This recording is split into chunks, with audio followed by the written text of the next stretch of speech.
Thank you. We're back with Marianne Costello. She's running for House District 25 out in the Northeast Heights there.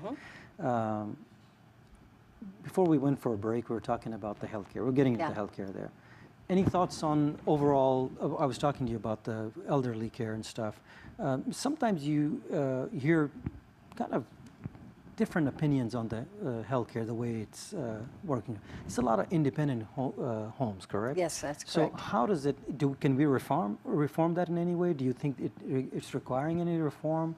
Should we do it, approach it? Because there's a huge amount of seniors. They need to make sure that the help is trained properly. So extra training is important, and also care for the caregivers. Okay. Because we go through a lot of stress. I talked to your daughter was talking to me about it. She's a caregiver, correct, and it does put a lot of stress on the body and situation. So they need to be able to have a little bit more of an outlet. There's a lot of room to work with this. It's a business that's growing. It's an occupation that's listed as second, and as far as growing occupations in America by the Department of Labor. So it requires some attention.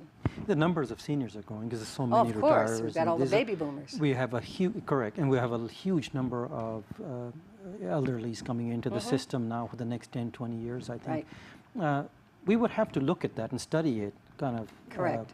And I'm not saying micromanage, but then we've got to look at the overall system and think, do we need to reform some areas? Because we're dealing with real people there, real grandmas and grandpas and individuals that are family, you know, they have a lot of families and they're put in care of individuals, and I think training has something to do with it, access has something to do with it.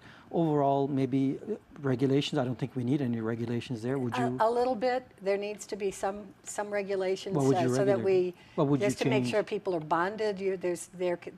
There's some horror stories out there. There's a lot of abuse stories there. Yeah, there's a lot of abuse stories, and that needs to be addressed, and without hurting the good people that are in the industry. Most people that work in this kind of a business have a heart of gold.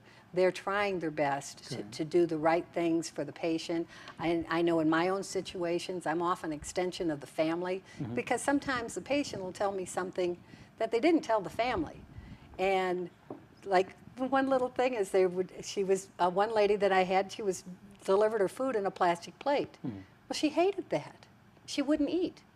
And she finally got it straightened out. So I take the food she gets, I put it on a regular plate, bring it out to her, and she feels like a regular person again.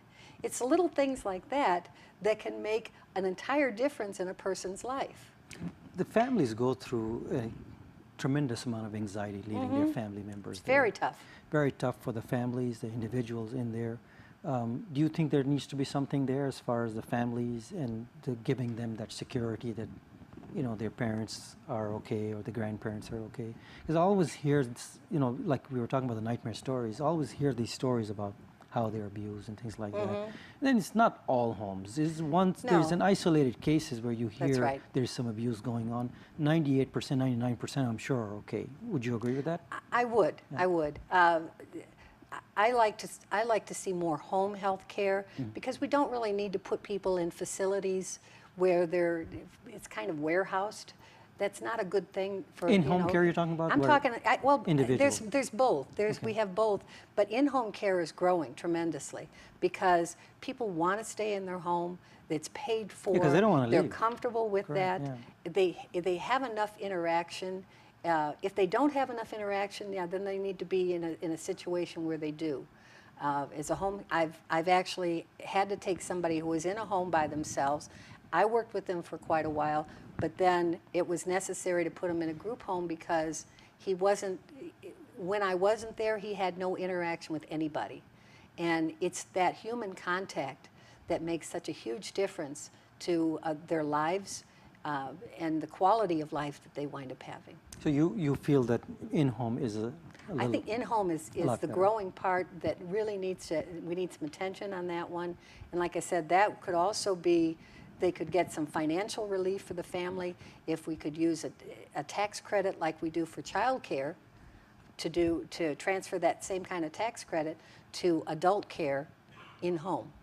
Correct. Because sometimes these things happen suddenly, where the parent is all A fall. Exactly. And I was talking to a lady that came from New York and taking care of her elderly mom, and she was extremely overwhelmed. She was in tears. She said, "I don't know Absolutely. what to do. I don't know where to send her. I don't know what home." She was asking my wife whether she'd be able to take care of, asking my daughter. So I think there is some things we can do as far as reforming it, or we could encourage people to keep them home. But these are good things to talk about as far as the healthcare aspect itself. Anything else that you want to add to the healthcare aspect? I think we've covered quite a bit here. Like I said, I would love to be part of the legislature so that I can handle. If I'm up there, I'll be the only one who has that kind of experience. So it would make it. It would be good for everyone involved to have me there, so that we can discuss this, because I've been on the front line of it all. Yes, I know. And I know what works, what doesn't work, and also it helps the families. It helps everyone involved. Sounds good. So what are you hearing when you're out campaigning? Anything specific? Well, are you last knocking on night, a lot of doors? Yes, I'm knocking on doors. Last night, a neighbor came up to me. She was walking her dogs, and she says, "Marianne, what's the difference between a thief and a politician?" She says, "Well, a thief takes your money and runs. Politician runs and then takes your money." This is one of those skeptics, right? I'm like, "Well, thank you for You that." didn't want to hear that. You didn't want to That's hear great. that. Okay, But I you hear deserve that. Yeah, I've been doing I said, I knocking. don't want to be a politician. I seriously don't. I've lived my whole life in service, doing one job, like from waitress to bartender to factory worker to healthcare worker. I've always been in service to people, and I consider myself to be. This would put me as a public servant. Absolutely, and it's I a really good thing, appreciate that. putting yourself out there. I think it's a very noble thing. Personally, I deal with so many candidates, so I know it's not something easy to do, knocking on doors, putting your name on the ballot, getting the petitions.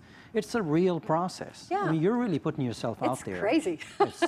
It's a lot of work. It is a lot of work, And- but it's important because people we need to put trust back in government. Correct. We don't have that. As a matter of fact, the last legislative session, they voted to keep something secret in the legislature. That's not the right way to go. Transparency, yeah. You were talking about that earlier. Yeah, transparency is very important. So what do we do there? I know we have a few minutes, couple of We minutes. need to be accessible. One of the things I want to do, there's the coffee shop I mentioned earlier. I'm going to be stationed at there Monday and Wednesday mornings. I want people to come by, sit down with me, have a cup of coffee, and tell me what's going on that they want to get their voice heard. It's very important that people don't feel like they're ever being heard, especially in the current political environment they have. So I want to give people an opportunity. The difference is one. One vote makes a huge difference in making things change. And I want to be one of the ones. I want everybody else out there to consider themselves the ones that are important. I think you'll do And a I great want their job. vote. You'll do a great job, I think. Thank you for coming on the Thank show. you. Okay. I We really wish appreciate you the best, and come back and see us. I will. I'd love to. We're out of time, guys. We'll see you next time. And that was Marianne Costello from District 25. Thank you for watching.